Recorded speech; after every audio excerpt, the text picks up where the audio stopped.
Greetings, friends. This week, as promised, Nick Jones will grace us with another chapter of his work. Many people have seen the past presentations by Nick Jones, who's been a good friend of the Rising Tide Foundation, of Cynthia and myself for a long time. He's the president of the Artists Alliance for Africa, and just his work and passion on and just direct experience working in Africa, teaching the arts, and also his burning hatred of imperialism is always refreshing, and the insights that this gives him as far as being able to cut through a lot of misinformation, false stories of the past, is a superpower that I just always appreciate learning from. In his recent piece that we just published on Rising Tide Foundation on Cheikh Anta Diop's insights into the deep history of Africa that has been suppressed by imperialists for centuries and centuries, is of high value. There we go. Pre-colonial Black Africa. But hey, you got one of those cameras too, eh? Yeah. Yeah, a Okay. little. There's a little. There's going to be some essential reading. I hope people take some notes, especially some of the references that Nick is going to drop for books that should be on everybody's bookshelf. And Nick, I'm going to just wait as I'm about to give you the torch here. Okay, I think you're going to walk away. All right. Nick, it is Sorry. all yours. And after you're done, we're going to open up for some dialogue. So go for it. Brilliant. Thank you, Matt. Thanks for the wonderful introduction as always. Welcome, everyone. I'm so excited to get this done with you today. It's going to be a fun class. We've got a lot of material to cover. Let me just organize myself here. Okay.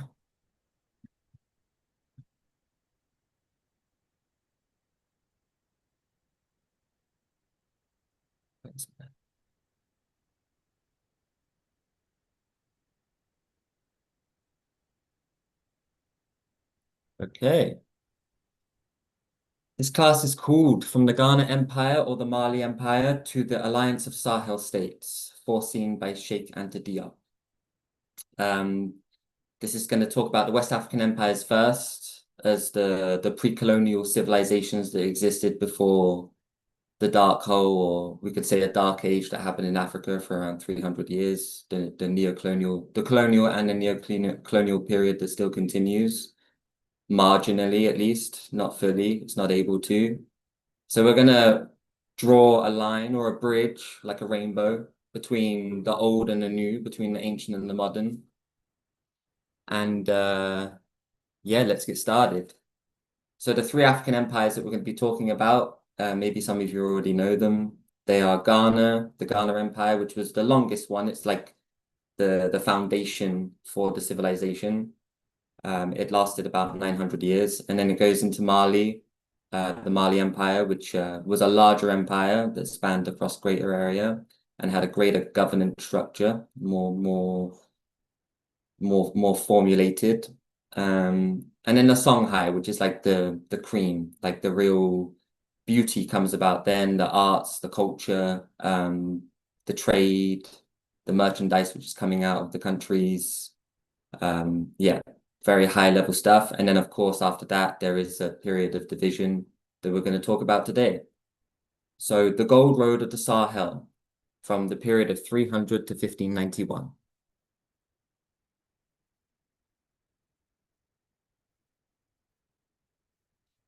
So the golden age of the Sahel, between the Sahara and the southern forests, three great empires rose in succession along the Niger River. It's the Niger River that is the major resource or the major reason for these empires to grow. It's the source, literally, for transport, for water, which is the source of life, for the movement of peoples, trade. So, of course, civilization generally, as we found on other continents too, crops up or springs up along rivers. And this one being a great one that traverses through many different climatic and geographical regions.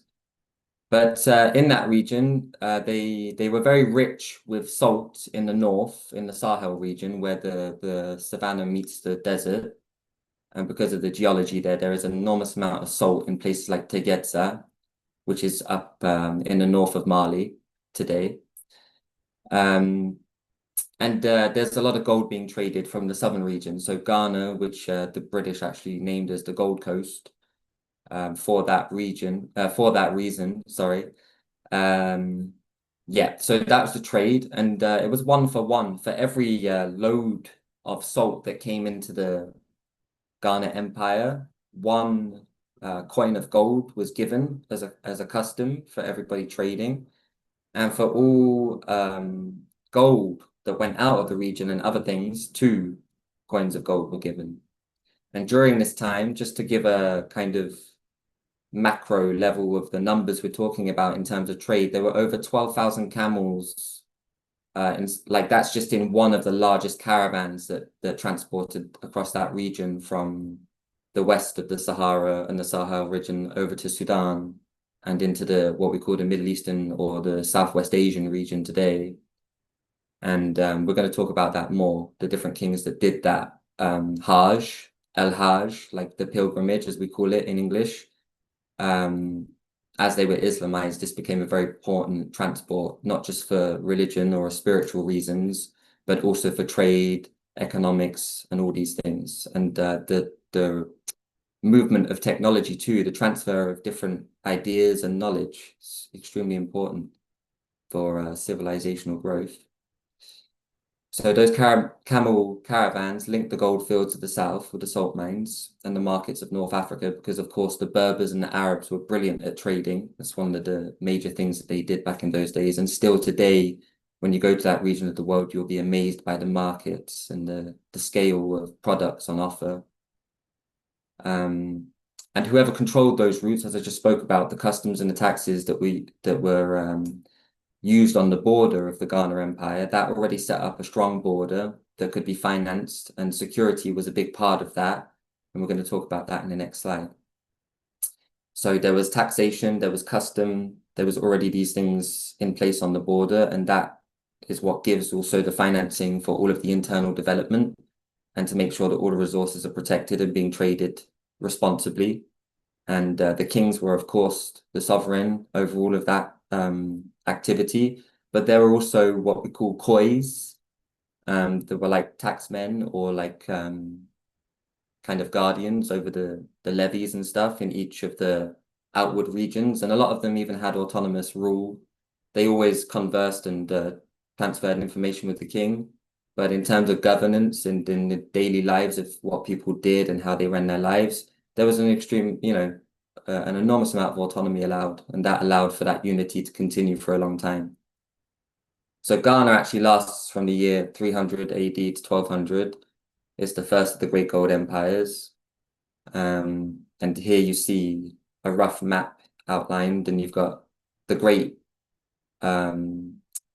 center of knowledge in Timbuktu. There were 3 major mosques there that were filled with scholars that had even, as far back as the fall of Alexandria with the Romans, there's stories of a lot of those scholars fleeing with paperwork and documents all the way over to Timbuktu to save a lot of the manuscripts and stuff that were in danger of being burnt when the library got burnt there in Alexandria.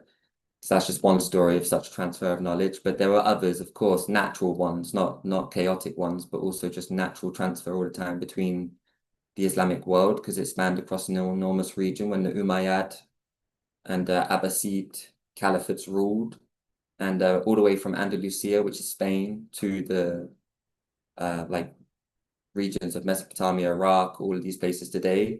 There was a unified kingdom that was transferring knowledge with the kingdom that lived just south below it, which was the Ghana kingdom. And then we go into the Mali Empire, which was from around 1200, 1235 to 1610. It actually kind of exists still alongside Songhai. It's just towards the end, like in the last 150 years of its existence, it very much becomes it goes from being the ruling power to becoming like a vassal of the Songhai, because the Songhai, yeah, the Mali Empire fell into a kind of leadership crisis where there was not like the family in the dynasties that come the lineage. There was a just a natural kind of less strength in the family mind, less sovereignty, and lots of bickering and arguing and competing between uncles, brothers, sisters. And so the Songhai, which were a much more unified people, came in and took over. And they ruled the last 200 years before they also eventually fell to the same kind of forces. Most of it actually is down to internal reasons. There are external reasons too. They were facing attacks from the Almoravids in the year 1074, I think. Um, the Ghana Empire actually managed to defeat them. So this is a time when Ghana, Mali, they're quite easily defeating outside empires that are trying to attack them. And that's the thing, the Almoravids actually end up never attacking them again, or like not for a very long time. There's another incursion, like a Moroccan invasion in 1590s or early 1600s, but again, it wasn't successful. It did create a lot of damage. Then you've also, sorry, just to finish off the map, you've got Gal there, which was considered like the cultural capital, and then Walata was like the governance capital. They're quite close to each other along the bend of the Niger there. And then just south there, just to add, there's Regio Kanem. Kanem Bornu was another civilization, like another kingdom that was closer to the Lake Chad. Um, that would require a whole nother class. So we won't talk much about that today, but that is right there on the other side of the Niger there. And yeah, it's just important to note that there were so many of these kingdoms. Africa is an extremely large space. So there was a lot of space for bustling civilizations to grow alongside each other. There was a necessity for it. The land needs people to develop. So Ghana, the land of gold, built by the Soninke people between Senegal and Niger rivers. That's the expanse we're talking about from the Atlantic Ocean all the way to the eastern bend of the Niger River. It's the first great trading empire of West Africa. The kings acted as middlemen between Berber salt traders of the north and the gold producers of the south, because back in the day, between the Arabs, Berbers, and the sub-Saharan black people, there were conflicts, there were social strife.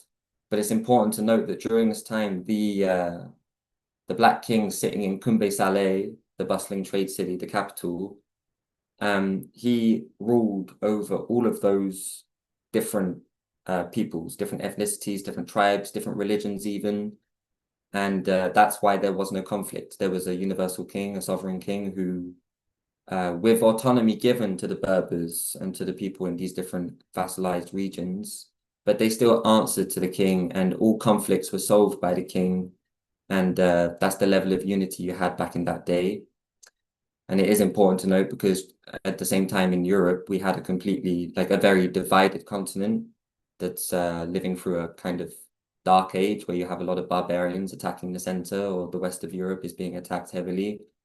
And feudalism is very much the rule of the day. We're going to talk more about that in a bit, but yeah. Royal monopoly on golden nuggets was how the king had his wealth, but the king did not own any land, is something else to note. It's the reason why feudalism didn't arrive in Africa. There was no land ownership by the king. The family owned land, but it wasn't the whole kingdom that he had like a right to. Even in the kingdom, slaves had were allotted land. They didn't buy it. They were even given land to and allotted to, and were allowed everything they produced off that land belonged to them. If the king ever needed more of this grain or that, gold or that mineral, there was what's the word for that? Like a request put out to the people for everybody to give a small amount of what they had produced to the kingdom, and that was put in like a bank or like a coffer and saved away, and that was used often to bring the price of things down. So that was the king intervening when trade, when you had like a scarcity of a product or like a false scarcity that arrived. Like sometimes you get these synthetic things that happen just because for 1 year we needed to use more of this than another, and then suddenly the price would shoot up. So the king was always intervening. The sovereign was always intervening on those processes and making sure that everything stayed balanced for the people, so that it was working, functioning, and safe. And then around the 11th century, Islam, being such um, a pillar of the Abrahamic faiths, and like having such a strong metaphysical structure for learning, discovery, science, and of course the Golden Islamic Renaissance at that time is going through a period of a golden period where they are discovering, from 700 onwards, algebra. They are looking towards the stars. They are looking towards space already.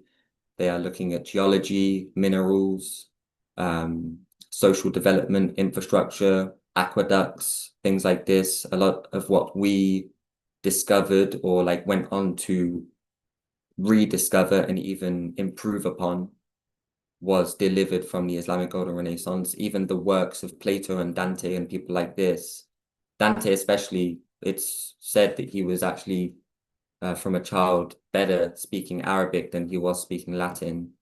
And he was one of the first to translate his own and other people's texts from um, Arabic into Latin, and others around him did that. And it was a lot of the texts from Plato that had been lost for many, centuries in Europe that came back through the Islamic world. And so you have all of that kind of stream of knowledge. But while Europe is, just being rebirthed, Africa is already on top of its own continent, not looking to civilize or conquer anywhere else, simply developing itself for its own, by, for, and for its own people, by, of, and for its own people. And in, having a very healthy relationship with the Islamic world too. There are conquests from the Abbasid and Umayyad caliphates, but we're talking on one hand, the number of attempts, and after that, peace is found and trade continues, and Platonic principles are put in place, and the populations are blossoming in each empire, and you can see it in the trade of knowledge. Like it literally is like discoveries that are happening there are then being put into practice also in Africa. And then we talk about the decline after quickly. It comes about through drought. Civil war is the big one. And then you have some attacks from vassal states like the Soso Kingdom that, of course, they stayed very strong while the center started to fall. And of course, with the center falling, like what you have in Europe a bit today with the center falling, or with any continent when the center starts to fall, the periphery starts to question which way it's going to go, whether they're going to go with China, Russia, if they're going to, especially the ones that are kind of in a bridge between continents, they can always very quickly switch sides or kind of re-sovereignize themselves, suddenly become full of sovereignty and be like, actually, no, I'm not going down that road with you lot. I'm going to stay out here. And actually, now it's good to be out on the periphery, right? So the vassalized nations often did better in decline. And you often see that then the new empire that's coming, which is the next one, the Mali Empire, ends up absorbing those kingdoms that start to fall away from the Ghana. So then we have the great Mandinka prince, Sundiata Keita, a new family. You have the Soninke tribe before, which is ruling Ghana for unbroken 900 years. And then the Mandinke people come in as a tribe, bigger by population because of and their open system principles. So through that development, they're able to then create their own vassal state that becomes bigger, bigger. Mali gets bigger, bigger until it absorbs Ghana. And those transitions, from what I've read in this book especially, they're quite soft. It's kind of like the people by mass as well, once presented with a leader who's capable to not just govern. There is, of course, a necessary kind of conquering that goes on because there's some, in such a big empire, you have many governors and stuff that, they want to have a feudal situation, or like they're like, I'd rather keep my little piece of territory for myself. But of course, then the new king would come in and make sure that did not happen, and that level of division did not happen. And you could argue that maybe Islam helped that, keep that unity around, but there would have been also African principles. There are African principles embedded in the old religions. Like as Islam is coming in, what the kings do a lot is they let the people keep their, what you could say like nomadic or pre-Platonic religions in place, because anyway, a lot of them have similarities and universal elements in them that are just as embedded in Islam. So what happens, you start to see a fusion of practice where they're dressing in their traditional custom and they do all of their marriages and everything and births and all these things in the traditional African way, but everything that's done en masse or on a community level was under Islamic law. So mosques started to come around, education, hygiene, general life practice was started to be governed by Islam, and that also unified people. You still have different tribes, different colors of clothing, fabric, whatever, different colors of culture, but centralization at the same time, which is super important if you want to develop. So with Ghana fading, new Mandinka tribe comes in, Sundiata Keita, the Lion Prince he's known as, obviously for his conquering ability, but also for his governance, his strong golden governance that brings about population growth and resource development and increase of trade and commerce with the northern regions and with the Islamic world. He's one of the first to make a serious travel to the Americas. So I'm just going to pull up something here. I just want to take a text here on Ghana quickly before we move on from Sheikh Anta Diop from the book. It's talking about the capital of Ghana. The capital of Ghana was already a cosmopolitan and international city. It had its own Arab quarter where Islam existed alongside the traditional cult before the conversion of the royal dynasty and the people. So that's before the king even became a Muslim. In Bakri's time, the city already boasted a dozen mosques located in the Arab sector with their own imam, muezzins, and salaried lectors, teachers. It had a large number of jurists and scholars. 10,000 meals cooked over 1,000 bundles of wood were served daily to the people who needed. The emperor himself attended these feasts, to which he also treated the populace outside his palace. It's the kind of civilization we're talking about. It's a civilization of multiple different ethnicities. You've got whites and blacks living under a black king. And the abundance of food is, of course, clear.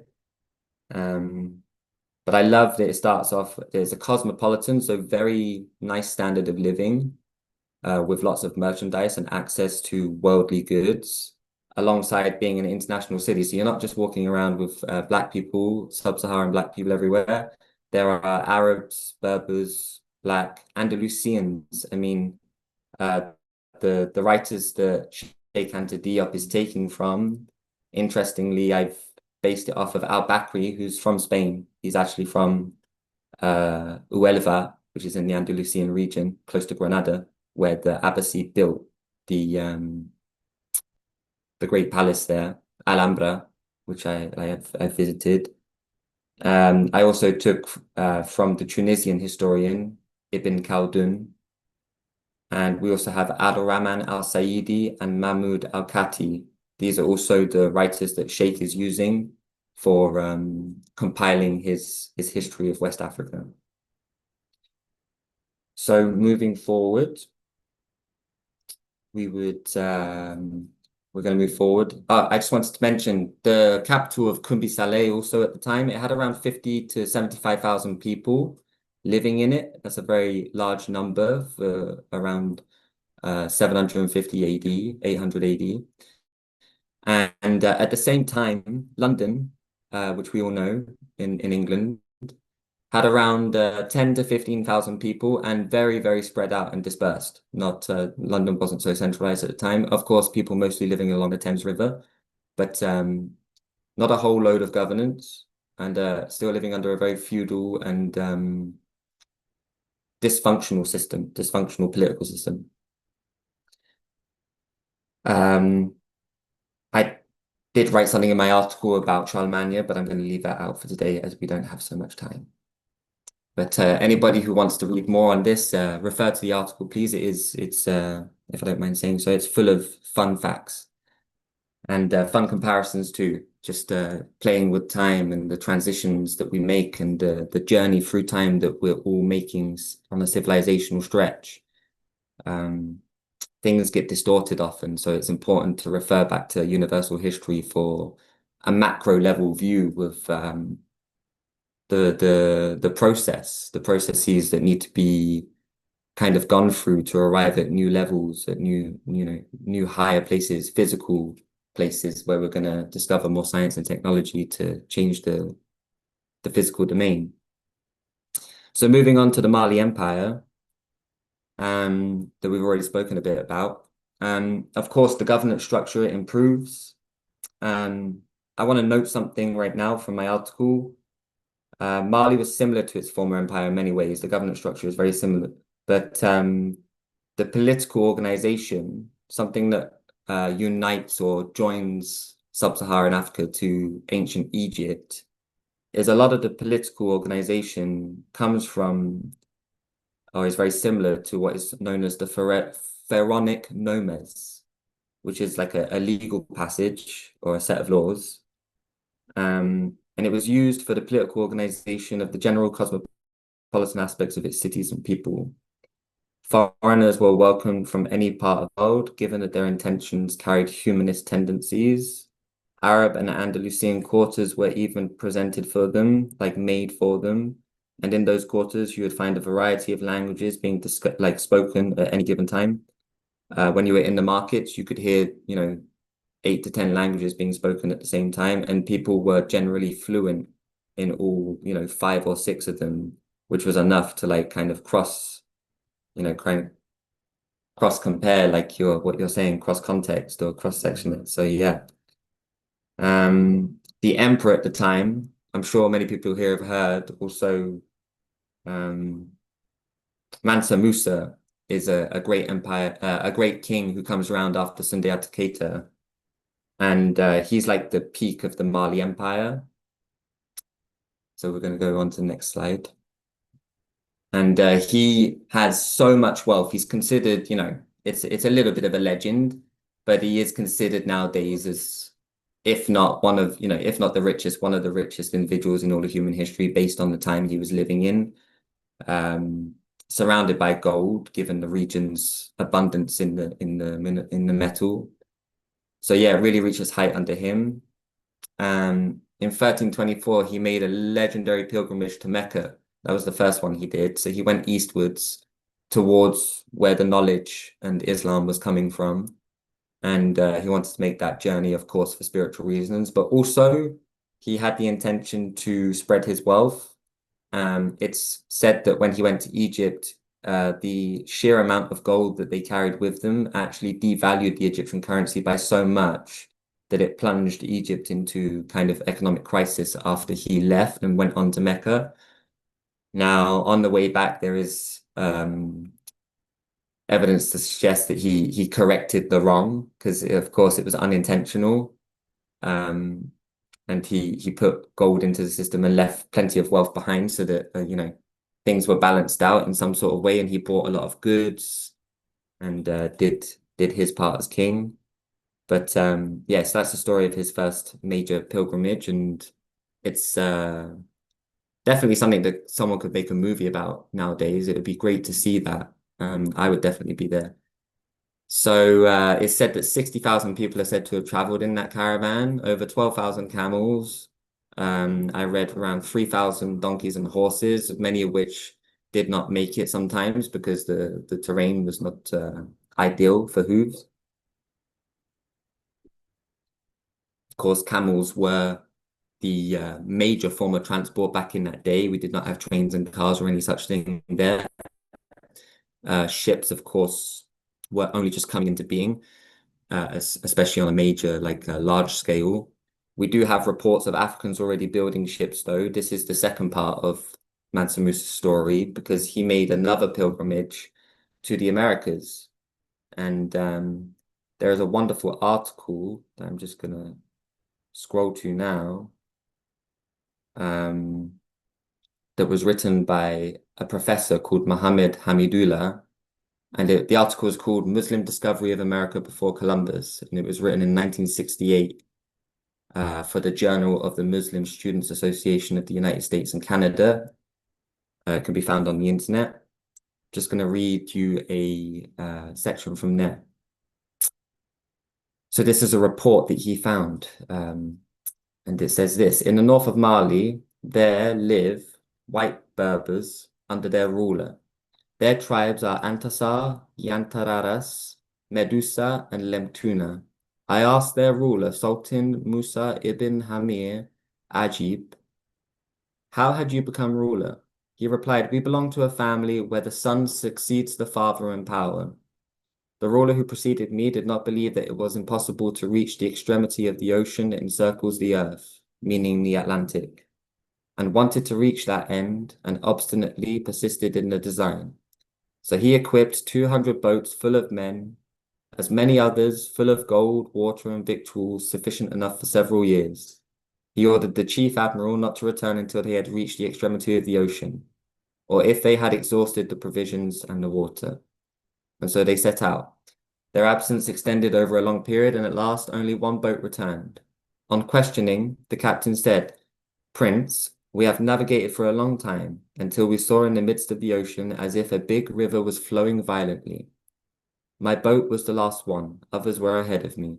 As soon as any of them reached this place, it drowned in the whirlpool and never came out.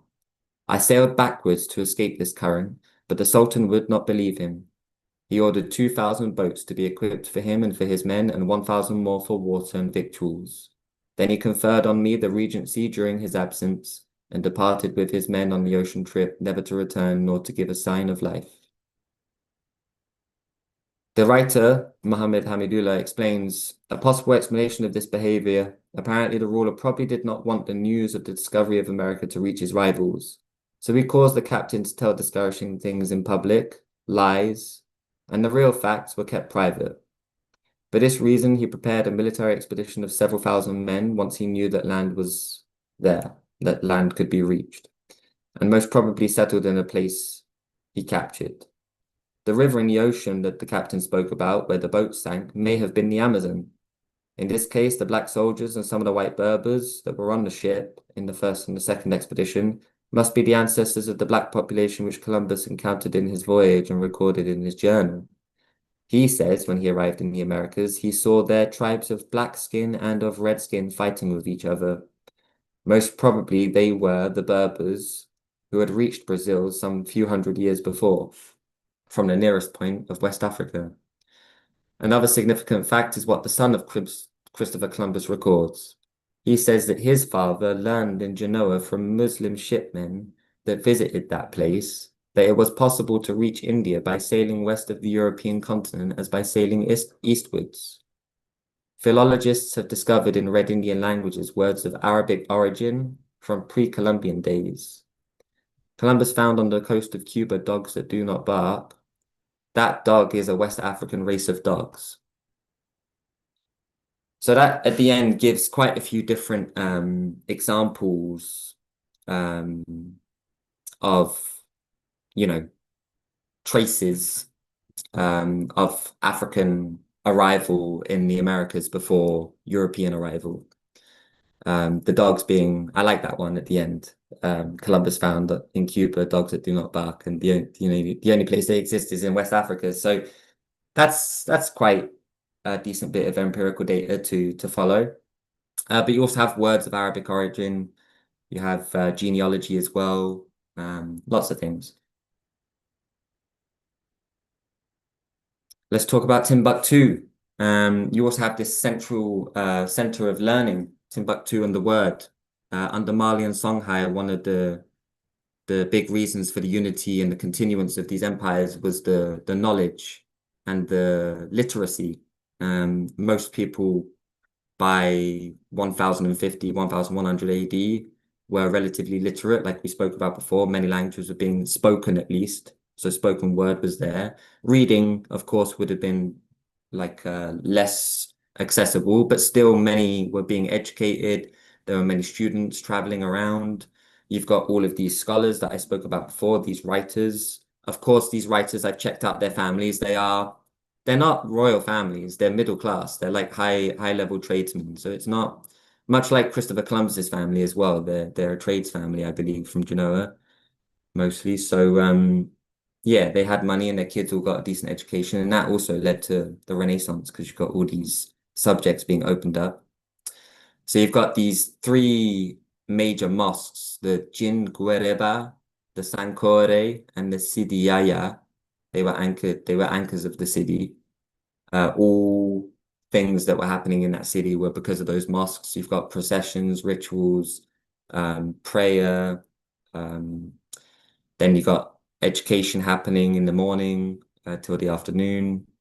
evening stuff going on, evening classes too, which is common in Arabic culture. Um, yeah, lots of private teaching. You had a surplus of scholars, like not a little, like a surplus. So this kind of kingdom we're living in, like education's really a big deal. And these people are getting access to manuscripts that are like, yeah, like to for any of us to see them today, like super privileged. Um, so yeah, ordinary people are getting to see these things. Today it's a UNESCO heritage site. The actual mosque it continues to be rebuilt by the people in the region. They have a special architecture technique using mud and clay, and it has to be like reapplied like every 8 to 10 years from what I've read. But that's like ongoing and that's still standing today. They claim that it's been standing like over 1,000 years by reapplication, people taking care of it. So it's amazing. And then lastly, we have the Songhai Empire. Breaking free of Mali, actually, it was a vassal, grew into the largest empire in West African history from its capital, Gao. Sunni Ali was a great king who got this empire going, but actually Askia Muhammad the First is the more Platonic king. So you've got the conqueror king, you got the warrior king, Sunni Ali, who's like, comes in, saves the unity of the former empire and makes sure everything stays together and gets everything back into order. And then after him, actually from a different dynasty, another family rises up under, he's actually a Askia Muhammad, he was a lieutenant in the army of Sunni Ali, I believe, if I remember.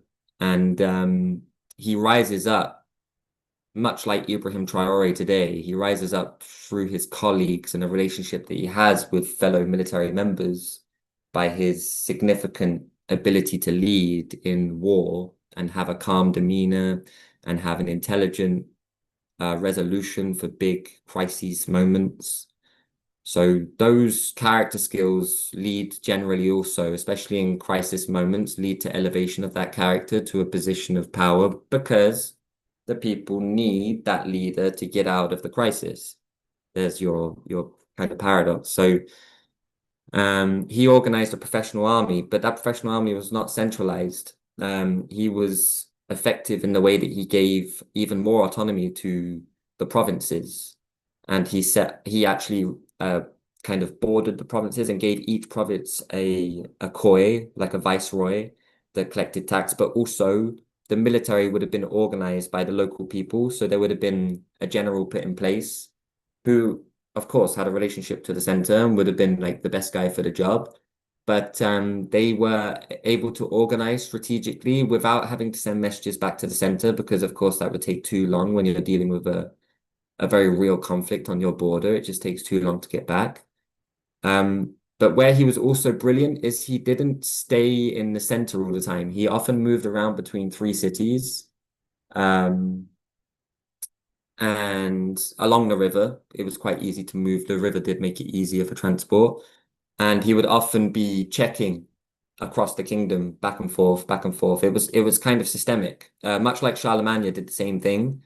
Um, I think it's Aachen. Aachen was the capital of Charlemagne's empire, like the Holy Roman Empire, and or the Carolingian Empire. And similar to how Charlemagne would not have just a central capital where he would sit in and everybody would come to him. And, it's a little bit like taxing for everybody else, especially when you're one guy, everybody's come to see you. It makes sense on a logical thing, but being one guy and also going to see everybody else also makes sense and speeds up the process of things when you don't have fast levels of transport. So Askia had the same kind of theory and would travel much. And in his travels as well, because he also did a Mecca, a Hajj to the Mecca, he even was more generous than the former Mansa Musa in the Mali Empire. It's thought that Askia Muhammad was like this super emperor. He like, let me find a text on him because he's probably the one that everybody really does like the most. Um,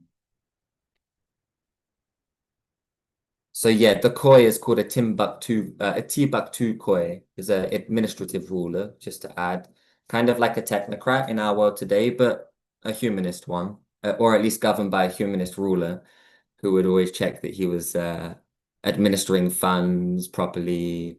And the term of that koi was endless. You could stay as long as you were needed. So if you were a good koi, there was no end to your administration. Like you could, yeah, the king would keep you in place. Um, Sorry, one second. So here's a text from the Tariq al-Sudan, which was written by al-Saidi. He compared Askia's army to that of his predecessor Sunni Ali, or Ali Bear, Ali the Great. Quote, he distinguished between the civilian and the army, unlike Sunni Ali, where everyone was a soldier. Sunni Ali entered Timbuktu, committed gross iniquity, burned and destroyed the town, and brutally tortured many people there. When Akilu heard of the coming of Sunni Ali, he brought 1,000 camels to carry the fuqaha of Sankore from the mosque and went with them to Walata. The godless tyrant slaughtered those who remained in Timbuktu and humiliated them. So, yeah, that was the former. That was how Sunni Ali, the warrior king, dealt with things. But the Tariq as-Sudan relates to Askir Muhammad as saying he subdued all peoples as far as Tegetse by fire and sword, and he was docilely obeyed in the various states as in his own palace. The people, especially at the bottom, are said to have loved him, and he was very popular where he went. But the people who worked for the people who worked for him found him a tough leader, and of course, administrators were reprimanded for corruption, as is normal in any empire or state. You will get natural levels of you know, micro levels of bad behavior happen, as happens with kids too. It's mostly natural too. It's mostly logical. It's mostly just people seeing an opportunity and taking it. Maybe it's also because of their own strife. Often it is the case, but this is where the king would come in and be like, no, sorry, I understand, but no. So yeah, you always had this sovereign to maintain governance. And it's very interesting that we have basically an unbroken period of 1,200 years between three empires that go from one to the other. They are absorbing one another without any fall in between. There's no breakage. The expanses we see here that they are ruling over is some 1.4 million square kilometers. This is no small space. This is bigger than, Western Europe. And as we see here, Askia the Great, he is a reformer who built a centralized state and renewed Islamic learning. So yeah, I would like to talk more about him, but we're going to crack on because I want to talk about today. So three empires, one story. We have Ghana, Mali, Songhai. Anybody can relate back to this. Each empire absorbed the trade, faith, and learning of the one before, and you have a 1,000-year arc of Sahelian power. It was a global trade engine, with gold and salt especially being the major resources, but there were others too, spices, herbs, other minerals in the ground, other metals in the ground. Centers of learning. Timbuktu's manuscripts prove a deep written scholarly tradition that goes back, a millennia. Even all the way back to Egypt, we're talking that far. Because, like I said before, when Egypt fell, a lot of the manuscripts went to West Africa because West Africa was still intact. So it's a big deal. And then, in another book, just to say, in this book, which goes back even further, this is like right back, like, ancient Egyptian times and talking like kind of the very, very beginning of time where like the first tribes in Africa arrived from, where the regions are. There's a lot of hypothesis as well, but there's also a lot of empirical data, great analysis, photo evidence, things taken from museums, all sorts, statues.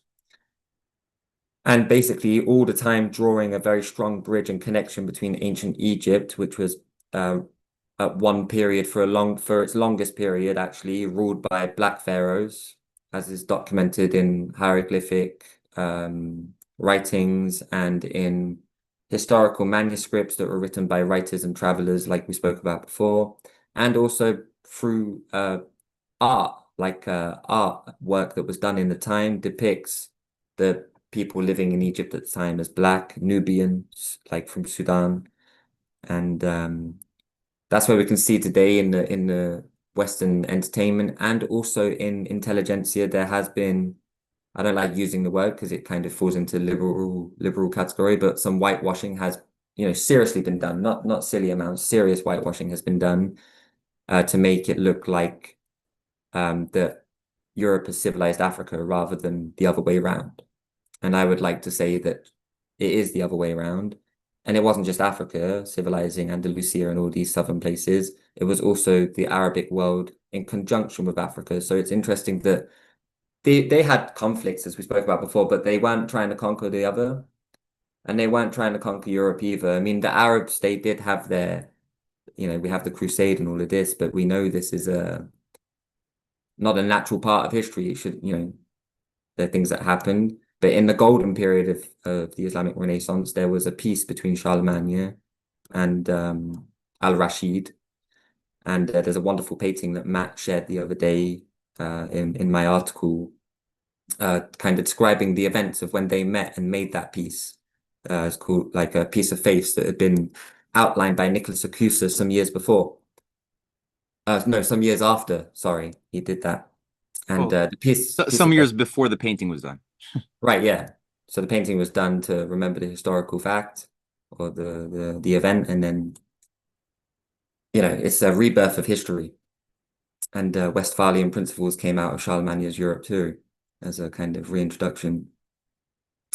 So Sheikh Anta Diop, these three books that we're kind of rushing through today, this is like antiquity, pre-colonial, so like more modern, and then the economic and cultural basis for a federated state. This is like super modern, and some of the ideas in this are very like provocative and well, it stretches your mind because you see that there's actually a lot that's got to change politically, and we're going to go into that now. We're gonna get to that. So he was from Senegal. He studied in Ghana. Um, And even one like there's a university in Senegal named after him.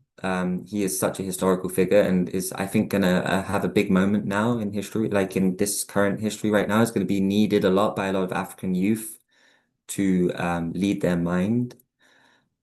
So he studied the Ghana, Mali, and Songhai empires, not as curiosities, but as fully formed states, not as mere remnants of history, but as definers of history, as civilizational um, bedrocks. And his landmark book, Pre-Colonial Black Africa, compared their political and social systems with those of medieval and feudal Europe, as we already discussed. Even after Charlemagne, Europe drifted back into feudalism. So while Africa has an unbroken chain of pretty good Platonic rule, you have Europe kind of going in and out for for the same period of time, pretty much. So Sheikh really wanted to challenge the colonial claim that Africa had no history of its own. He really wanted to lay it all out, and he did a really good job given the time he had. This book that we've done, Pre-Colonial Black Africa, is probably the most important one, I would say. It's so formulaic, and the way he goes through each thing, it just gives you a very complete picture of how the quality of civilization, the levels of literacy, linguistics, anthropology, archaeology, all these things that he's used, the comparative, yeah, it's amazing. All the analysis, all of the proof is brilliant. And he did it to restore a documented African past and to rethink world history because in world history, we don't think of Africa having intervened or been been a big part of that, process. And when even nowadays, when we talk about the Golden Renaissance in Europe, it's pretty much detached from the Islamic Golden Renaissance. They very rarely put that in there as kind of the defining reason or the basis, the source for all of that opening up in Europe and that rediscovery. And of course, they never talk about the Western African civilizations either, or Ethiopia for that matter, which had a 3,000-year line of unbroken royal dynasty all the way up to Haile Selassie in 1974, I think, all the way back from King Solomon. So that's, they never, we never put that in history books. He talks about his main thing is that in Africa you have order, not feudalism. That these big empires have universal structures that allow for the people to develop in ways that feudalism can't. And the quality of unity between different ethnicities and different cultures, different peoples, and the interactions between them are what develop everything. It's the ideas that come out of them, the architecture, the what we're going to do with this food, recipes, how we're going to make fabric, how we're going to refine metal, right? So all of that, all those languages, which are technologies to interact with one another from this place to the other, because I learned this there and I brought it to you now. We can do it here together. And of course, out of this project will come so much prosperity. And you're just creating abundance every time you open up a new productive enterprise like that. The kings had a rule that allowed for an enormous amount of industrialization quickly as well, and people were not even slaves were allotted land and were producing. So slaves were not just like some, oh, sit there and wait till I tell you to do something. No, like all the time they were working for the kingdom. But when they finished work and went back to their own allotment, they continued producing, right? The king still sees them as a productive form of um, a living, productive form. So it's that thing of like, yeah, now I'm not using you for the state of the kingdom. Of course, you have your own time to do your own thing, and that's good for the kingdom too, right? That's a real kind of humanist thought process. And then it changes also the idea of slave, because we have an idea of slave in the West, which is all about chains and just, force. Whereas in other civilizations, slaves were not under such a level of force. They had actually a level of sovereignty. They were able to produce, like I say, on their own allotment. That is a pretty big deal. Apportioned a piece of land. That didn't happen in, like, private property didn't happen in Europe for a long time. So that was governed by custom and constitution rather than serfdom and class struggle. It was a, cooperation rather than competition. And that comes from the central authority, constitutional monarchy. Kings were bound by councils and customs. Mossi and Cayo constitutions are two documents to read. They're both in this book, and you can find them on the internet. But they're brilliant to read, to have a real historical document of the quality of governance from the monarchy and the things that kept his governance in place, that kept that system in place, so that he also didn't become fuzzy or corrupt. Caste, not class war. Layered caste system gave each group a fixed place. I would actually change that word. It was semi-fixed. You could rise up, you could rise down, you could fall down, you could be demoted. You could also rise to the place of king. You didn't have to come from a royal seed or any of this. There was no God-given um, kind of seat or whatever. Like I am put here by God. No, no, no. You earn it by God or you don't. And there were many times that the king came from a different family, often connected, often close to the house, but not from the same family. In Ghana Empire, for example, even you had a matrilineal succession where it wasn't even the king's children that became king or queen. It was the children of his sister that became. So the firstborn of his sister. It wasn't even just the firstborn by default. They often would, out of however many they would have, they would just pick the best one. So it sometimes would be the third son, but they would be like, he's the one who's got the king head. So less linear, much more fluid, still governed, still centralized, but not. That's probably why it had such a long period of, without breaking apart. Is yeah, well, it had to be invaded or conquered from outside to break. Um, and yeah, with that fluidity as well in the governance, it meant that things could very quickly be fixed or resolved if naturally it started to fall into, disrepair or kind of, just some dysfunction. So I just mentioned the matrilineal succession, and then secure roads. It's the trans-Saharan trade and travel with the central authority and the very strong army and all the vassal regions being able to control their border. Trade was super safe, so that helped development, kept the price of things down, and goods were cheap. So now we're going to move into the modern. I want to talk about today. We've given a basis for the groundwork of what African civilization is going to be rebuilt on, and the modern Africa is going to need to be rebuilt on that glorious past, on the truth of it. So there's probably needs to be more study even done and more presentation of the facts to give the AES, the Alliance of Sahel States in Africa, this new confederation, which is I'm gonna say it. Yeah, it's similar to a kind of arrival of America, like the independence of America. It's a similar process, if not the same. And you have a Republican revival in that region of the world where the militaries in each of those regions have decided upon themselves, and certain figures in those militaries, like Ibrahim Traore, who is kind of Askia Muhammad figure have risen to the fore. Not all of them have any, royal bloodline or anything, but they have some spiritual power, that's for sure, because the way the people are surrounding and supporting them, I'm not talking sentimentally, I'm talking security is being run very much by people-led militaries right now. So all of the intelligence gathering, there are people sitting on roundabouts at night, watching every car that goes in and out of cities to make sure that there is no foreign intervention. This is the scale of, mass mobilization, similar to what we see in Iran, right? Where you just wouldn't know who is working for the state and who is not. Lots of messages are being passed along bikes, women driving trucks, children, lots of fluid strategic operations happening. So just to finish with an important quote from Sheikh Anta Diop, because it's his work that gave me this idea, these future projections. And I started reading Sheikh Anta Diop's work before the Alliance of Sahel States even arrived in the world.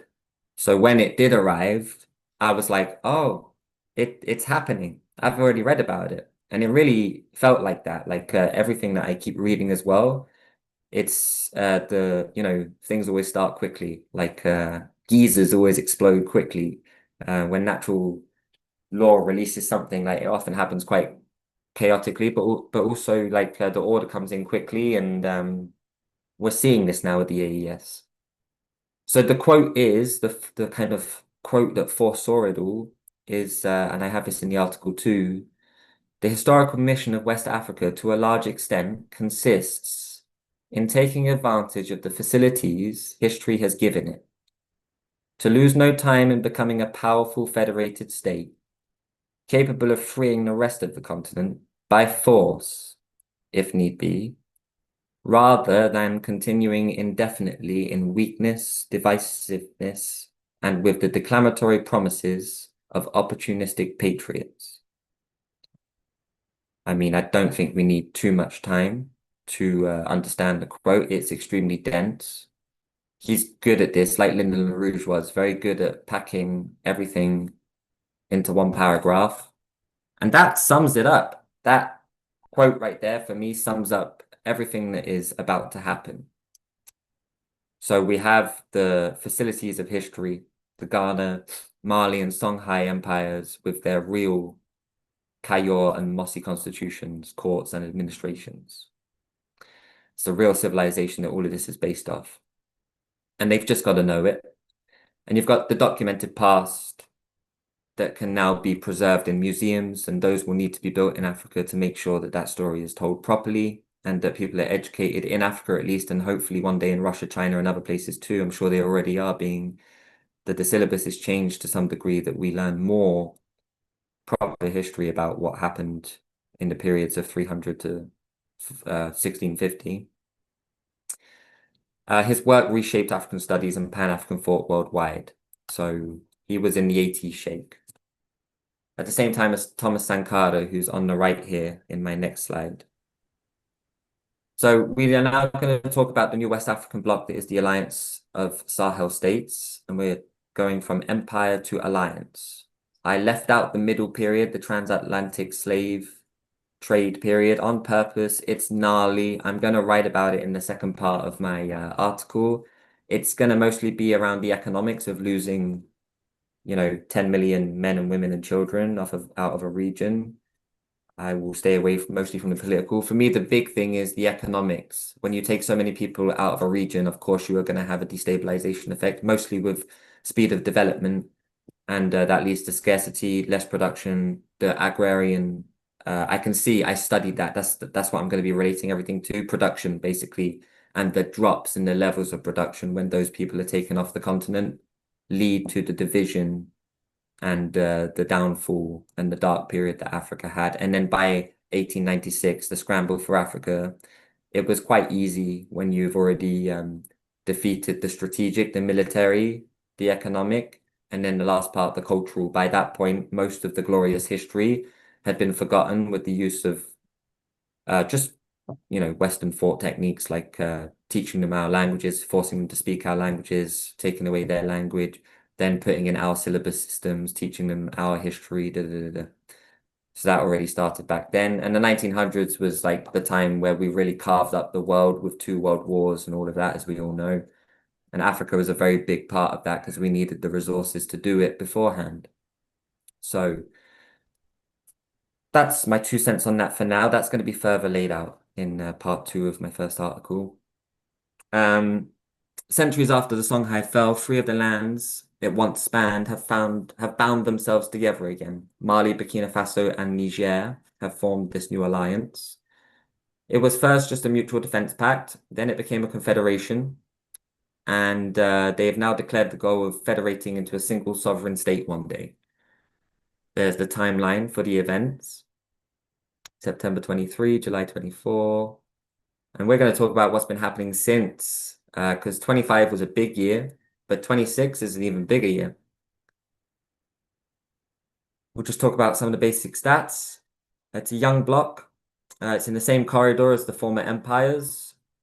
In the background here, we have the Pan-African leaders, Nkrumah, Patrice Lumumba, Haile Selassie, Nasser. These guys would all be very happy to see the AES doing what it's doing today. I'm sure they're giving their support as much as possible. Um, you got 71 million people living across the region. I've done a little, number projection for myself. I've projected that by 2050, that number will grow to around 300 to 350 million. Niger, for example, has a fertility rate of 5.8 children per woman. Niger has around 34 million people right now. You guys can do the maths, but I've done it and did it generationally too, so tried to do an exponential growth. And yeah, that's how I got to the 300, 350 million mark in the next 25 to 30 years. It might take longer than that, but I often look at current projections by United Nations and other places, and I think they're all stunted on purpose because there is a general agenda in the world, or especially coming from the Western world, to depopulate or not depopulate, because of course we're not depopulating, we're growing a population all the time, but to restrict population growth as much as possible to remain in control of space and resources and of course political thinking. It's now a bigger region than its former empires. So we're talking 2.8 million square kilometers of Sahel territory under the AES. This is right now too much space for 71 million people to even develop. So the centers will be developed first. We're going to talk about it.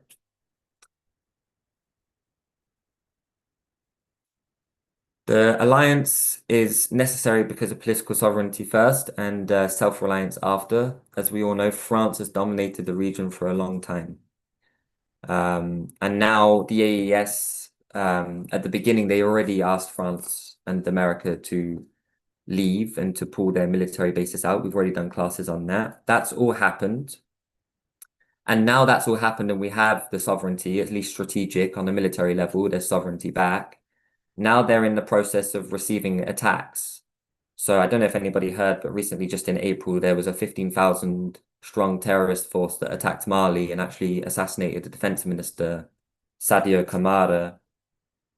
It didn't really hit world mainstream media, as one would expect, but that was a massive attack, and that attack was intended to decapitate. It was a decapitation strike in coordination with NATO and Ukraine forces. Ukraine was actually providing reconnaissance intelligence to the terrorist forces, and NATO was providing satellite imagery to them. Weapons have also obviously been provided. It's believed that even internal elements of Mali in the government are compromised as well. That's been found now. There is a audit, like a kind of investigation going on to see who in the government was aware or who could have been aware that this attack was going to take place. Given that the defense minister has been assassinated, you can imagine this has taken on a new level of importance because this was a big attack and it really did threaten the entire project. And now Burkina Faso and Niger are very much talking and coordinating with Mali as to how they're going to stop any such attack taking place in future. These attacks are being funded by the West. They're being organized in other West African states. So I can say that Nigeria, Benin, Togo, and Ghana and Ivory Coast have all been found to be well, they have American bases on their soil, they have French bases on their soil. Operations on those bases have increased since 2018, but especially since 2023. The activity on them is round the clock. Drone manufacturing is now being started up in the region for obvious reasons. You've got training going on from French and American forces in Ghana and in Benin. Nigeria also, I think, is opening a new army base for American drone operations to be happening. So this is a war. Traore spoke about this as a Black Winter in May. He gave a speech to the people and to the new aristocracy, you could say, of the Burkinabe people. And he told them a Black Winter is coming and we need to be prepared as one. Everybody needs to know what's going on. We are going to probably have to fight a war with the forces that seek our destabilization. And that could be in the face of like ECOWAS, the southern West African coastal states, or it could be a full-blown war with a NATO terrorist proxy or some hybrid version of that, right? It's already moving into a hybridized situation where you've got the states organizing, but also the terrorist force that's in the Sahel being supported and organizing as well. So to give a description of the situation, for Burkina Faso, for example, since the end of 2025, 75% of the territory is under state control now. That's up from 60% in 2022. That's a significant increase. 442 villages have been liberated since 2023. Bear in mind, I did a class that in 2023, Burkina Faso ranked #1 on the American or like US think tank study that was done on states in the world that have the most terrorist activity in them, or like the terrorism index. So in 2023, I believe it was Burkina Faso ranked #1, and I think Mali was like #4, and Niger was like #7 or something. So that's where we're coming from. That's also why the AES had to come about, right? We needed a collective security organization or confederation to, what was going to happen, what happened to Iraq and all these other places was just going to happen to them. And they didn't need to re-witness it to know. So they made that move. And now, yeah, 442 villages liberated, 73 town halls were opened, and the provinces were marked to give more governance to the desert regions that are on the outside of Burkina Faso and Mali. 38 health facilities were opened and 600 schools were also opened to help the security situation. Education really does help the security situation, stops people falling into terrorism and extremism. You've also got in Burkina Faso a civilian and a force called the VDP. For the life of me, I can't right now remember, but it's like the Veterans People's Force.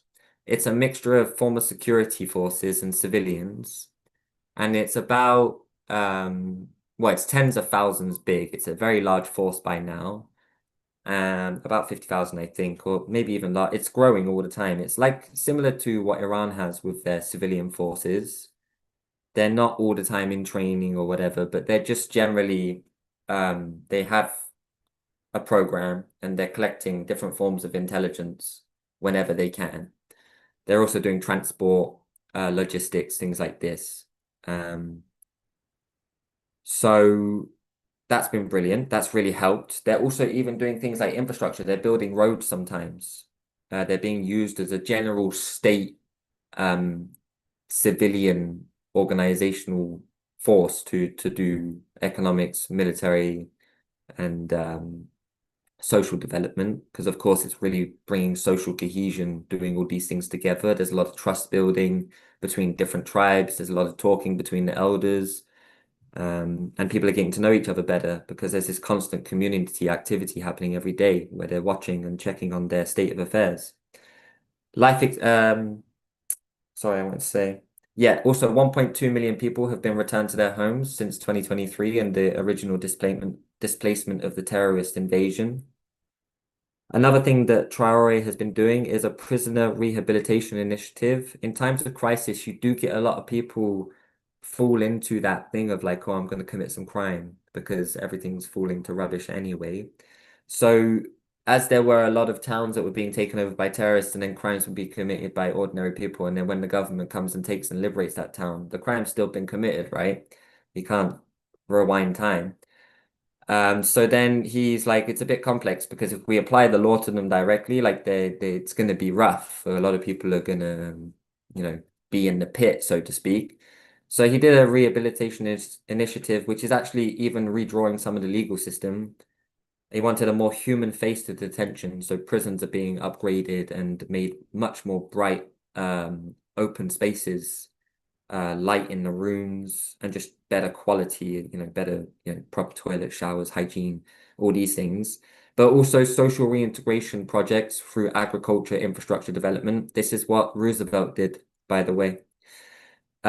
He took homeless people and turned them into like pigeon scarers in Central Park. I mean, like really went for it in terms of but other things too. Like he built the dams, the Tennessee Valley Authority, like the TVA, which is one of the biggest state organizations that the world had ever seen up until that point, and went on a dam building expedition that powered America. Like I think maybe doubled the power generation of America at the time.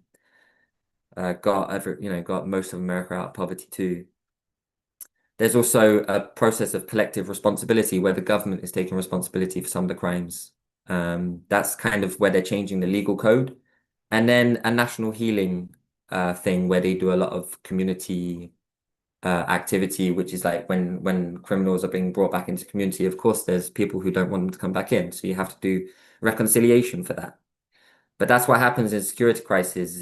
That's how easy also it is for the whole country or the whole project to fall apart. If you don't take care of the people, you really have to take care of them because they will naturally divide amongst themselves with the crisis, with the fear of dying, a very real fear. There are four pillars for Burkina Faso, Niger, and Mali. First is consolidation. This is the 5-year plan, which is now we're moving on. I hope everybody had the time to read what is here, the economic autonomy, the one common passport, joint projects, the anthem, the Sahel Benkan. These are all, patriotic initiatives. This is, yeah, we're talking about the federated state reborn. So let's go through the four pillars of this now rebirthing because we have just for the first time received out of Burkina. Burkina is very much the leader of this, but Mali and Niger too. So we've got the first 5-year plan. China does this too. So it's interesting to note. I'm sure somewhere this got passed along. And I know Ethiopia now follows a 7-year governance system. They also have these similar 5-year plans like China does, which is all about increasing the standards of living mostly. So the four pillars for the AES are first, consolidation of security, peace, and social cohesion. That is happening as we just listed off some stats. After that, they will be reforming the state and improving governance. This is all going on alongside the securitization. Third, development of human capital. Of course, essential. That's the real juice of the orange. And then four, sustainable industrialization and transformation of the economy. So that's where we'll get to the real increase of standards of living because public wealth, you'll see suddenly improve. And all of these new children that are going to be born over the next 30, 50 years in these states with these very high fertility rates actually now have an economy to be born into. And industrialization needs them. So this is very necessary and wanted in this part of the world. This region is the poorest region of the world, on a universal scale, especially when you take it on a macro level, the West African Sahel region, if you look at the most poorest by capita and just totally, there are some exceptions like Somalia and others, which, yeah, it's another discussion. But these places are real states and they're ancient and they've been around since time immemorial and they're in, they've been in dire straits for a long time now. And so this rebirth of governance is just absolutely well timed. The 5-year plan, Burkina, for example, has a $64 billion budget for this 5-year plan. That includes nationalizing certain enterprises that were privatized by foreign companies before, and also using citizen shareholding. This is a process that Ethiopia also used to build the Grand Ethiopian Renaissance Dam. Citizens buy bonds that are directly related to the production of the energy that comes about from that dam. The state can already give you a percentage on your investment because they know how much electricity they're going to produce in the preceding, in the years that go. And so they'll often do 5 or 10-year bond programs with the people. That's what they did in Ethiopia, and they've done it for other projects too, just not just the dam. But it became a very sensible funding mechanism, and now a lot of other countries are following suit, especially when they can't get external funding from the IMF and the World Bank anymore, because it's obvious why. Because we're essentially fighting a war against them. So also in Mali, you have a situation where the mining engine for the economy, they've just renationalized the entire mining industry, and that has increased mining investments to $870 million in 1 year. That's how much they generated last year. And it's going to be more this year because, big players like China, Iran, Russia, India, like people can't help themselves now. They're gonna get involved. And I don't know what the West is going to do, but we'll see. $17 billion in export revenues is going to be repatriated. That's an interesting one because that means to actually be taking it back from the former companies like Barrick Gold, who's the French one that does the uranium. But there's a big French one too, beginning with O, I believe. Can't remember their name right now. But they all got asked politely to leave, and a lot of money was repatriated from them already. The deal with Barrick Gold, for example, was just recently finalized and signed, and I don't know if anybody heard about that, but Mali had to they had to arrest the CEO of the entire company to force them to do the legal thing, to actually follow their own laws. And of course they did once he was arrested. Mali, Burkina, and Niger, the AES, they wish to leave the FCFA, which is the French currency that is used all over West Africa. It's very much a neo-colonial control mechanism today. They would like to use ECHO, which was a proposed currency for West Africa. ECOWAS has proposed this currency for like decades and nothing's happened on it. But if that doesn't happen, they are going to just make their own currency. They've announced it already. But again, it takes a certain amount of resources to do, so it will have its time in place. But that's already set in plan. After that, we have more economics.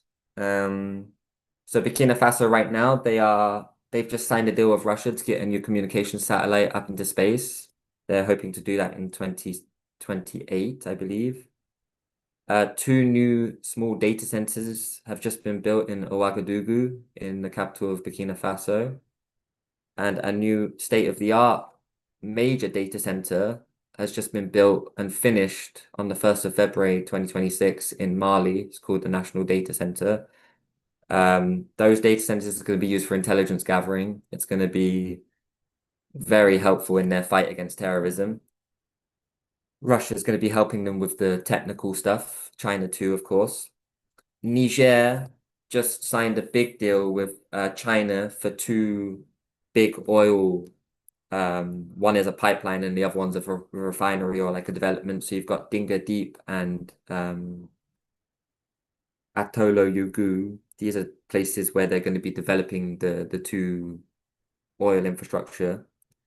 And it's going to increase production from 110,000 barrels a day to 145 barrels. That will be by the end of 2029. It will also reduce the transport of the oil from 27 to $15 a barrel. It's going to save them $106 million annually just in reducing the transport cost. And Nigeria has managed to secure themselves a 45% stake in the company that's going to run it, called the West African Oil Pipeline Company. 55% will be Chinese stake, given that they're putting up the entire investment and doing all of the building and technical training, and they are really doing everything. So you can make your own judgments on that. 450 jobs are going to be credited to this new industry building by 2030. And there'll be high-paying jobs. They're not any old jobs. When you're working in the oil industry, you do get paid well. So that's a big deal.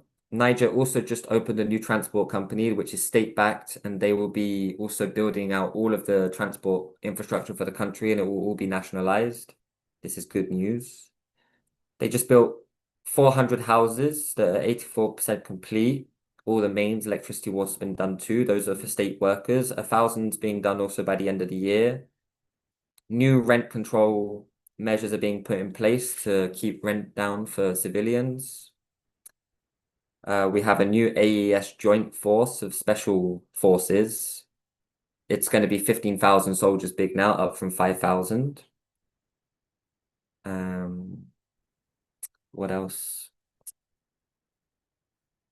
The last few things I want to go through. Yes, Burkina Faso is building a new metro, or about to begin building a new metro in the capital Ouagadougou and the other city Bobo Dioulasso.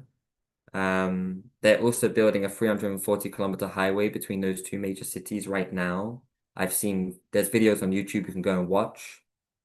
It's an 8-lane highway from city to city. Will be finished within months. So these are some of the things that are happening now. And just to finish off, I wanted to note something also about the civilian security structure that we have, because back in the empires too, you had a civilian run military, right? Like I said before, all of those vassalized states, each koi or each village was had their own kind of elder or general that organized the strategic thinking in the military for their village. And of course, sometimes it would unify as one force with all the others too.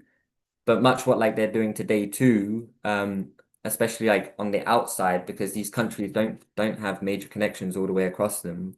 They have to give the people a certain kind of sovereignty and autonomy in their decision making.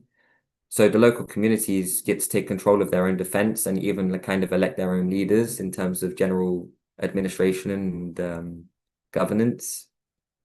It's under the supervision of the Commission for the Mobilization of the Military Reserve, and they provide weapons and training for all these people. Iran's actually right now has just increased their relationship with the AES to a strategic relationship. They're expanding security and diplomatic relations as we speak. Pezeshkian, the prime minister, in February this year in Tehran, when meeting with the Burkina Faso defense minister, Simpore, he said he said that the AES and Africa is a strategic priority for Iran. He said it's the same forces that are destabilizing both alliances, both peoples. And at the same time, the AES or Mali especially has upgraded to strategic partner with China in 2024. All of them are strategic partners with Russia. You've also got Turkey now selling them drones and helping out also because Turkey's playing a wise game, it seems. And of course, China is providing enormous amounts of infrastructure, agricultural development, and economic development. So that's where the focus is going to very quickly after, because that's what increases the security and stability of the nation. So I'm going to wrap up my class here. It remains to be seen whether the AES can turn that ambition into a lasting federation. It's going to be a very interesting 5 years to see these 5-year plans rolled out. What I'd like to do now in the Q&A is, obviously answer questions, but also open the discussion up to, different proposals or, projections of what people think hypothetically could happen, where this war could go with the West, given that the AES now is very much on the side of what we'd say the axis of resistance is, or I don't know what name you want to give it, but I like the sovereigns. That's my favorite so far. Um, or the civilizational, the ancient states are making a comeback. And yeah, I'll finish my class there for today. Thank you very much. Thank you everybody for listening. And thank you, Matt, again for the platform. No, thank you, Nick. That was fantastic, and what a great compliment to your ongoing series. And just so people know, the first essay that Nick has published in this new series that we ran on Rising Tide Foundation, I just shared in the chat box. It's also going to be in the description box of this video when it goes online. And that's just one of what is an ongoing series. So keep your eyes peeled to the Rising Tide Foundation site and also to Nick's Nkrumah's Africa, fantastic Substack. I just wanted to pump your work on that front, Nick. I loved what you just did, and I mean, I think you're embodying the method of Chika de Diop very well as somebody who is living in the real world, like in the modern times, in a fight against imperialism with a noble idea for the future, but that was being informed by a study of the forbidden history that you're not supposed to look at of the deep past, which all great leaders, whether it's Al Cuin who was advising Charlemagne, whether it's Augustine, you name it, when they're really acting on that universal level, they're always doing work on universal history to look for where has success happened, where has folly happened, where has tragedy happened. So what you just did here is a sweeping combination of the two is fantastic with a look to the future, right? Because it's not really about the present. So really, really good stuff. Yeah, we didn't I, get stuck on the present too much. I like to always project, like throw that ball over, like you want to get to the good part. absolutely. So we got a few people in the audience waiting to ask you a question. I guess I'll throw out the first one for you. Are there any like you painted um, a pretty stark picture of the schism of the paradigms within the African states that are still in the shackles of the old colonial satrapies, and then this new spirit. Are there any movements within Nigeria, within I don't know, Yeah. Benin, Togo, any of these other countries that would feasibly that you could see being positive forces that could bring those countries into an alignment with this West African Union and this broader like healthy multipolar orientation that we're looking at? Absolutely, Matt. It's just the problem, actually. It is a big, not for them, but for us, or for anybody of an imperialist nature who wouldn't want mass mobilization across Africa and for people in East Africa and West Africa to realize what the AES is doing. I follow a Substack of Abbas Imperialism. It's a group that supports the AES in a very direct and focused way. I've joined conferences of theirs too. They are organizing, writing some very great Substacks too, where I received a lot of my information for today. Some of the stats I get from there. They're very much on the ground talking to civilians, and they have a lot of journalists from Nigeria, from Togo. One journalist that I use from Nigeria, I can't remember the name and I can't remember the organization, but there is an organization in Nigeria which is working for general Pan-African um, state, like they are supporting the AES fully. There's also organizations in Kenya with the recent thing that happened with Ruto and Macron in Nairobi, this summit that happened between France and Kenya. It was interesting. If you go on YouTube, you'll see some videos where there's people in the crowd that they're not aligned with the conference. And so there was a real intervention there too that was public. It embarrassed Macron a little bit. He was called out in a few places. He was called out on the street, people just walking up to him and being like, what is this that you're doing now? You're certainly, because he's in one post I saw, he's claiming that he's a Pan-Africanist. And the journalist is like, What? Hang on. Since when?" And like, yeah, just having fun with him. Like, well, look, you're obviously a wolf in sheep's clothing. Like, why don't you get to the point and tell us what you're all doing here? And Macron's like, no, trying to do his thing. But yeah, it looks pretty bad. And they're just walking down the streets of Nairobi. It's very fluid. That's the thing about social media today is like if you catch them. And Nairobi also, he doesn't have so much security around him. So I don't know why they put themselves in those situations, thinking that people aren't just going to come up and ask them. But there seems to be quite a lot of youth right now. There was also a mobilization just 2 days ago in Nairobi, a youth movement, because a year ago we had mass demonstrations over the Kenyan government trying to input IMF policies, different taxes, fuel price hikes. There was a mass mobilization. The police came out very heavy. Young people got killed. They did an anniversary this year for it. Police came out again, heavy-handed, same response. So I know the comprador class in Africa, as we call them, the ivory tower ones that serve very much like that bourgeoisie European clique too. They also are very worried about these leaders in AES and the imagery that they carry with them, the support from the population of Africa. Because, Traore, for example, he's like wildfire right now in terms of social media. He's young, strapping, 6'4", militarily trained, has a doctorate in geology, bachelor's in geology, has a story also which is just amazing. A grenade blew up in his face 7 years ago and he survived it. That's why he has the great big scar. He's got something special about him, and I think even when he went, in one of my former articles, I wrote about a video that I saw when he went to Ghana, and he gets like the Ghanaian president walks on stage. He's actually very popular, John Mahama, but he's, we could talk about him too. He's working with France and the EU at the moment, but he walks on stage, and then Traore comes on after him. He introduces him, and the roar for Traore compared to their own leader is 4 times as big. So you can really feel the spiritual shift. There's something about this guy. There's the other two as well, Assimi Goita and Abdurrahmane Chiani, but they don't carry the same weight. So we're going to see with this confederation also if it gets so unified that there'll be one king head or not. It's interesting to see where that goes. But that will be decided by mass mobilization probably. And yeah, with like just to answer your question again, focused, we're seeing it in pretty much every country now, a response to what the AES has done, and a positive one, especially from the youth. Kenya, Nigeria, there's different movements everywhere. Cool. Awesome. All right, I'm going to throw the first question to PD.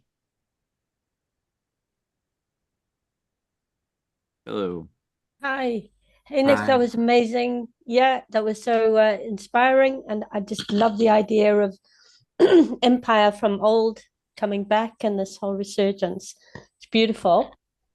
So I wanted to just throw in a huge negative and say, how do you see, okay, so that ideological struggle and thinking of Islam and that beautiful historical context that you put it in for us, and then going to your border regions and what's happening now in Nigeria, and how would say you got the job to advise those three countries on ideological warfare and as well as the physical warfare, but you're fighting these groups, these Islamic groups. how do you balance that concept out? Because of the awkwardness of those terrorist groups being Islamic. well, yeah, that you say Islamic because we know that it's not real Islam. But how would you approach that? And if you think of Niger and you've got your border region so exposed to Nigeria, and Nigeria is such an absolute enemy of Menace. the AES Yeah. under Tinubu, you really have a huge enemy at the gate. And how do you even begin some kind of ideological war? Because obviously, if you involve, I know Russia there, but this thing becomes bigger and bigger, doesn't it? So how do you fight this war ideologically? I mean, have you got anything to say on It's a that? great question. I haven't thought loads about, I mean, I think openly about things like that, but we can get into it. I mean, well, I would certainly wouldn't use religion or anything like that to do it because it's just muddy water. I think coming from the Pan-African point of view with things about self-mobilization, self-autonomy, self-sovereignty, drawing these political lines makes it quite stark, the difference, because I think a lot of the African youth they're very switched on to the pretty much two sides now. You've got this um natural kind of rebirth happening, which is very chaotic and messy at first, but it seems everybody's quite aware that it is the real thing with the AES. And it's basically made everybody on the continent who's still serving the EU, like Paris, Washington, London, it just gets more and more stark, the separation of policy between those two places, because Africans don't really know what a national policy would look like. Having had centuries of so much like criminal activity placed upon their shoulders, they don't, when I talk to Kenyans especially, they also get stuck in that discussion of politics. And I'm like, no, let's talk about standards of living. Let's talk about economics. Let's talk about industrialization, because these are your big issues, if there are any, not so much the political bickering.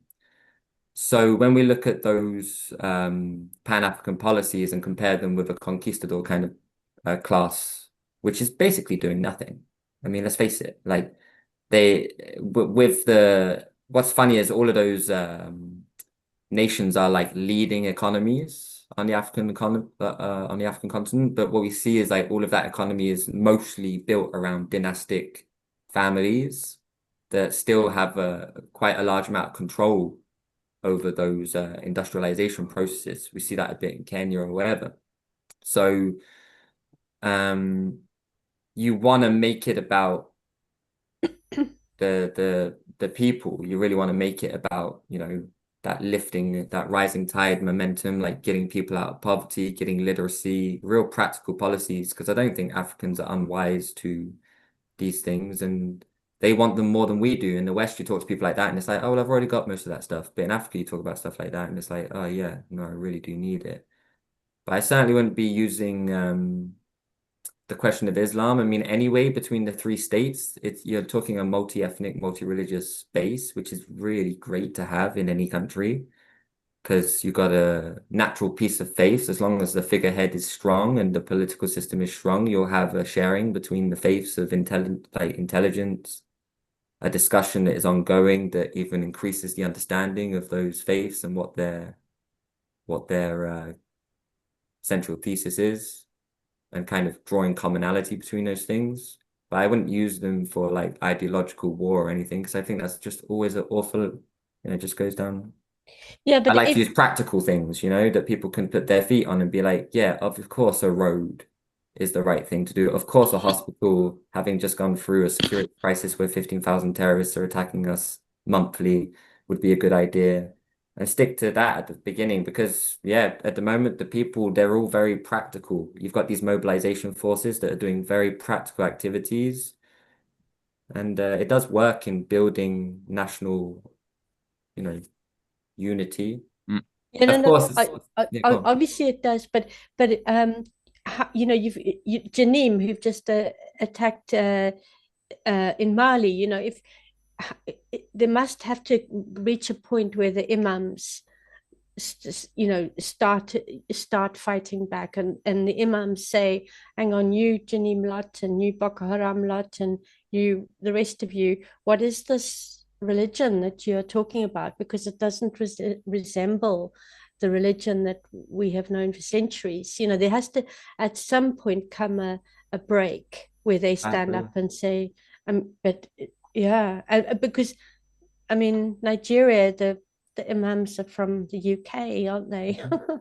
Exactly, So no exactly. wonder it's all going wrong. No, Yeah, I but agree. It would be very yeah. handy. I mean, the state could organize that pretty easily, like you see in Russia Mm, often. The state is often organizing the faith heads and with the right intentions, and that could be organized quite easily to put out a public statement. It would also be good for the state of AES in terms of like a yeah, big political spiritual statement against all forms of religious terrorism as well, like in general across the board. yeah. Because there is a Thank heavy you. emphasis on Islam, and it's like, there's others. Everyone's up to their knees in it Mm. by now, religious forms of extremist warfare. So, Do we have yeah. any good studies that have been done documenting the different ways that Western intelligence agencies have been inflaming the Islamicist fundamentalist operation in the African continent? I know we've seen a lot in the Middle East, but do you know of similar studies that have outlined it pretty well in the case Yeah. of like Mali and the whole Boko Haram operation and what have you? Yeah, I mean, most of the intel that like you get from those things is from Western think tanks. But I do know that now Russia's doing a lot of work in that department. Um, with obvious reasons. Like it's important that you have your own set of data and stats because the story that the West tells is that all of this is quite natural and da da da da da. But of course we know it's not. It's organized terrorism. Um, so yeah, now Russia is always providing the intelligentsia. What I'd like to see Russia doing more of is getting into the ideological or the media space and attacking these operations. I mean, they've gone after the biowarfare campaign in Ukraine, but that's because it's against them. But I would be encouraged to see Russia take a bit more of a world handle on these things, given that they've picked up the brush already and expose a lot of what the West is doing around biowarfare and terrorism operations in general, whether it be the Sahel, Middle East, Ukraine. Because, Cool. yeah, Yep. there's lots of great universities in Russia that could be bit of funding here and there, and off you go, right? Like let's draw it up and expose this malarkey. Mm. I did do an article on the terrorism thing in Burkina Faso, and but yeah, I could Oh, get really? I more forgot into the about that. nitty-gritty. Yeah. I shared maps of the expanse. It's massive. It's just so quick that it happened. Right. But of course, once Syria and everything all that have, I mean, they literally just transported them across the desert. The desert is ungoverned. It's so easy to do. There's only a few countries in the world that have satellite imagery 24/7 of it. After that, cover of I guess dust. that would be an important aspect of one of the steps of being able to sort of deal with this very complex problem would be to provide an infrastructure for like monitoring the desert motions and Yeah.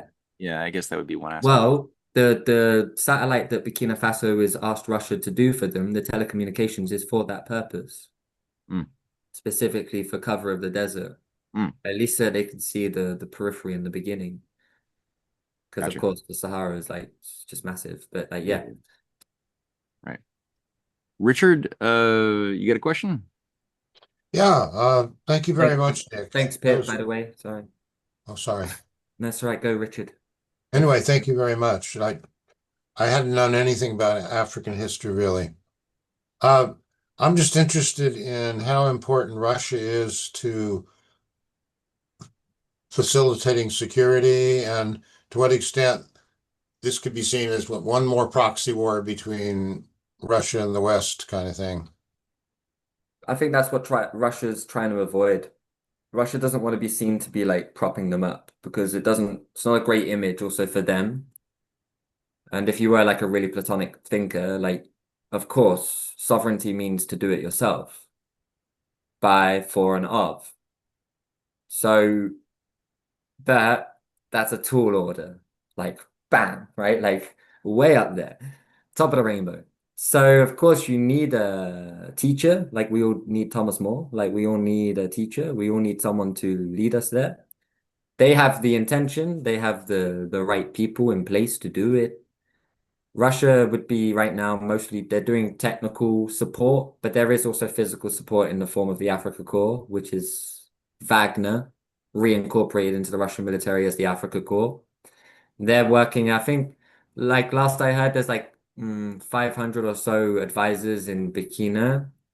You got like maybe, and in the others there's less. I think 100 still. But again, how much we can rely on those numbers, it's all anyway, it's a bit whatever-ish. But the point is that they are there, they're operating, they're organizing, but they're not doing it for them. It's more just here's the technical framework. You need to get this all going. You need to do these things all perfectly to be able to do the next thing well at all, because that's something very Schillerian. Like you need to do very simple things absolutely to the point to be able to do this really hard thing at all. Like it's just not going to happen. So that's what development is.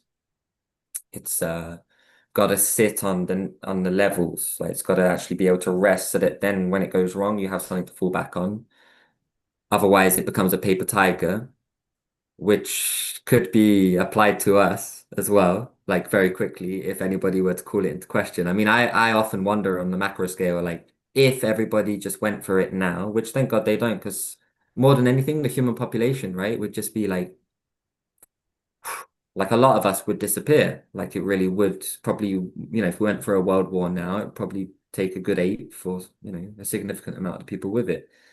So Russia and China's main intention is to make sure that that does not happen. And after that, by proxy or by whatever, start, already developing the regions that need to. They're supporting Iran too, right?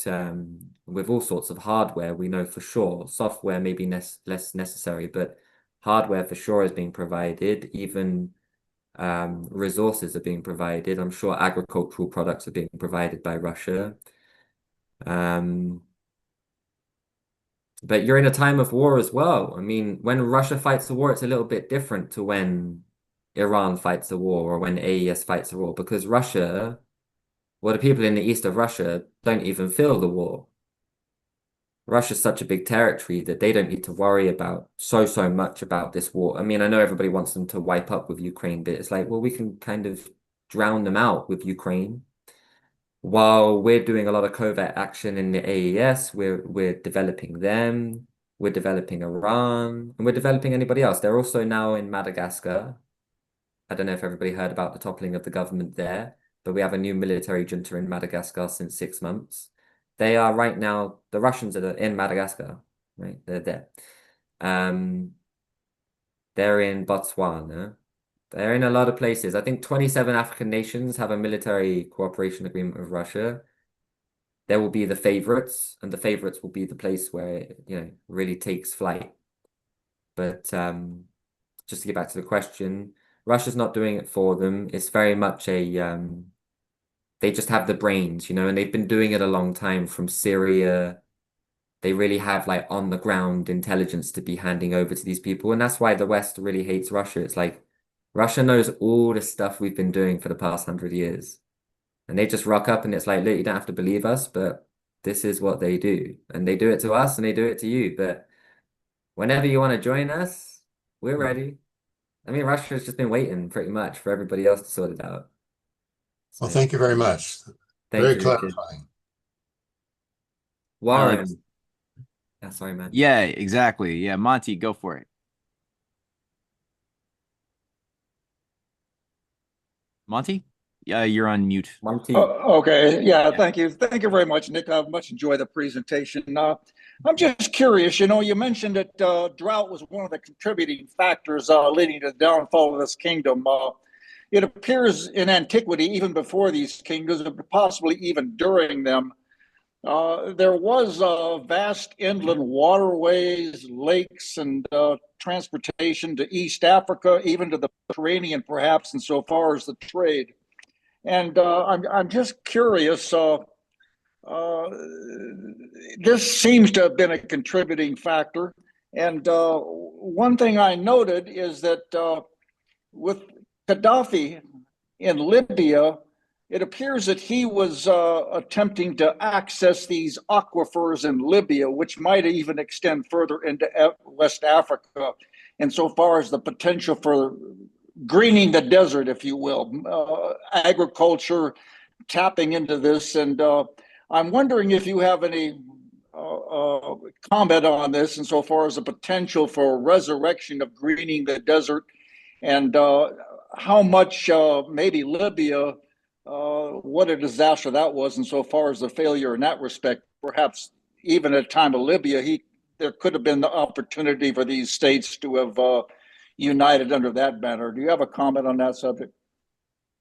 I do think it's another dividing thing that's often used in Africa, like water agreements from colonial periods. I know the Nile has a lot of that as well. It's often used as a point of division again. You know of the Lake Chad Commission. This has been an idea since the 80s now to get off the ground, which if it had already gotten off the ground, you wouldn't be having this terrorist force in West Africa existing right now even. But just to mention the drought thing, I also think drought often comes about via a lack of population. It's not just a lack of water, it's a lack of utility of water.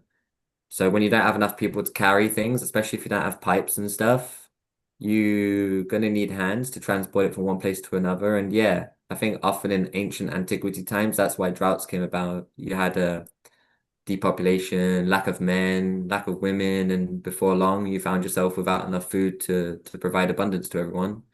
Because there is a metric for this. I think Lynn or someone did come up with something, but you need a certain amount of people to feed everyone. And you don't need everybody doing the same job to feed everyone. You just need a few farmers, but you do need a certain ratio of people making food and these things to be able to provide abundance for like 10 mil, 20 mil and it's a real formula like it.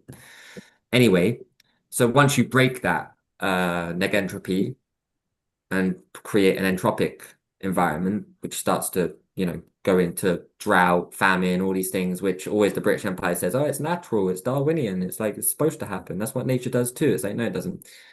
So there's no you have this boom and bust in the financial system too, right? It's their general way of their whole thing is like yin and yang, like we'll just cause chaos and then get order out of it. And it's like, but that's not what natural law actually is doing.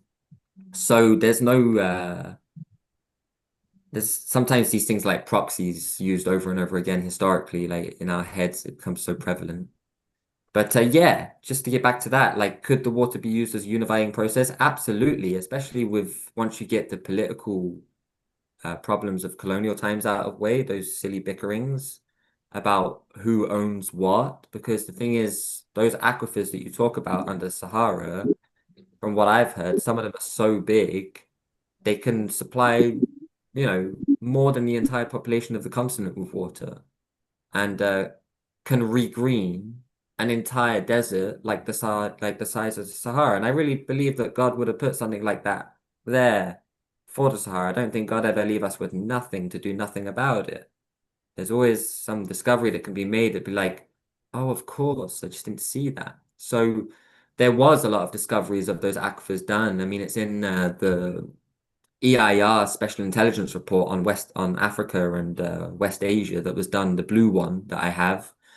And I remember reading in that there was a map that was made by a scientist who was working for UNESCO who had gone to Darfur, which is a region where they have no water for like decades now. And he found an aquifer right under the refuge, like literally right under the refugee camp where nobody had any water. Anyway, lo and behold, he got a massive prize for it. But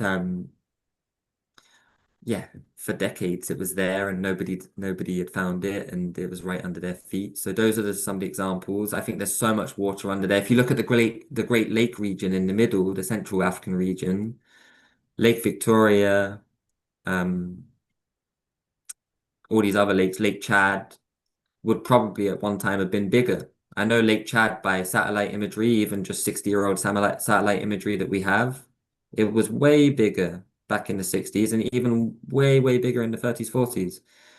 So, yeah, there needs to be a techno-scientific kind of Pan-African platform made, like the Lake Chad Basin Commission, but even bigger, like a kind of NWAPA level political thing on the African continent to decide politically what they are going to do to first and foremost get water all over the continent, because it's that will eradicate poverty quicker than anything and will economize things in a way that, yeah. Because water, we know, like, I mean, there's this idea to build that canal between the Congo River and the Lake Chad. Not only will that canal be a transport for water, but for people, for boats. I've seen illustrations of harbors running through forests that are just absolutely just divine. Like the pictures, the architect's illustrations are amazing, you know, with lights at night and cosmopolitan cities running through the jungle, you know, people on boats. Yeah, it could be good, but it's going to take a few tens of billions to get it built. But it would stop flooding in the Congo Basin too. It would stop all the poverty and problems because you've got too much water in one place and not enough water in another. So like you look at these things from a macro view and it's pretty commonsensical to see what the intention, why God made it like that. He didn't make all of those like the dry and the wet like that.